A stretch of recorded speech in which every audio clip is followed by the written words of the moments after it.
శుభోదయము. Dollar బొమ్మ బొరుస.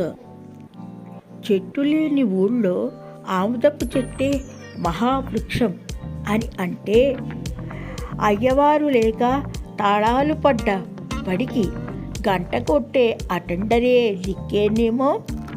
వైద్యుడు లేని చోట ఆర్ఎంపీ వైద్యుడే ధన్వర్తి అనుకుంటే ప్రాణాలు గాలిలోకి కలిసిపోతాయేమో. మరి డాలర్కి బొమ్మ బొరుసు ఉండక మానవుగా. సెలవా మరి. MPL times channel.